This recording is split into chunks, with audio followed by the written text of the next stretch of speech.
Hello friends, मिठू kitchen blog से आपनादेर स्वागत। आज के आमी बानिये देखाबो कुमड़ो फुल दिए एक दारुण रेसिपि जा गरम भातेर साथे एकेबारे जमे जाबे। एटी एकटी नतून रेसिपि, तो आपनारा देखते थाकुन। निये नियेछि अनेकगुलो कुमड़ो फुलटाके भालो करे परिष्कार करे भालो करे धुए नेब। तो कुमड़ो फुल एटी एकटी जनप्रिय भोज्य हलुद फुल जा बांगालिर रंधन शिल्पे विशेष करे मुचमुचे कुमड़ो फुलेर बड़ा तैरिर जोन्नो सुपरिचित। एटी ভিটামিন ए, सी एवं ক্যালসিয়াম समृद्ध। एटी एकटी पुष्टिकर उपादान जा रोग प्रतिरोध क्षमता बाड़ाय। तो आमी फुलगुलोके भालो करे देखुन धुए निয়েছি, धुए भालो करे जलटाके झरिয়ে निते हबे।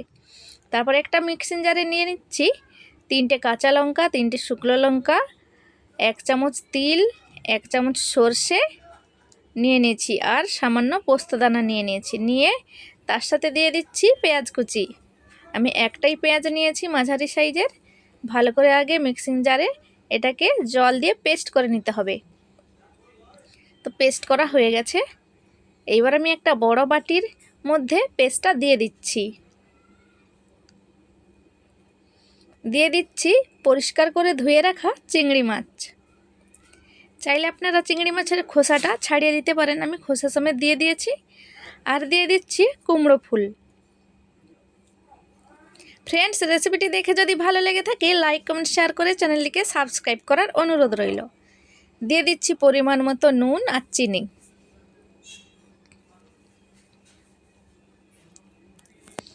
এইবার দিয়ে দিচ্ছি হলুদ গুঁড়ো, পরিমাণ মতোই দিতে হবে কিন্তু।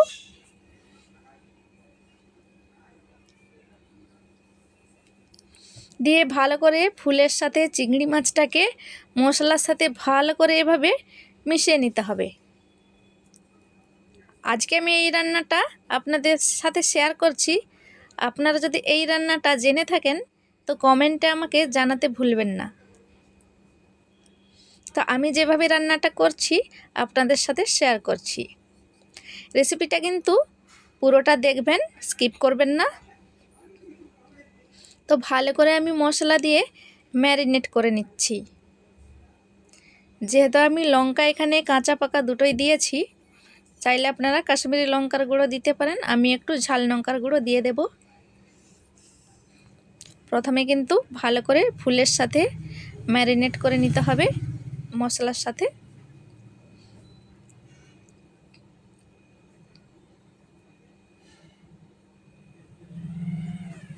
তারপরে আমি একটু মিক্সার জার ধুয়ে জলটা দিয়ে দিচ্ছি। দেখুন 2 চামচের মতো সরষে তেল দিয়ে দিচ্ছি।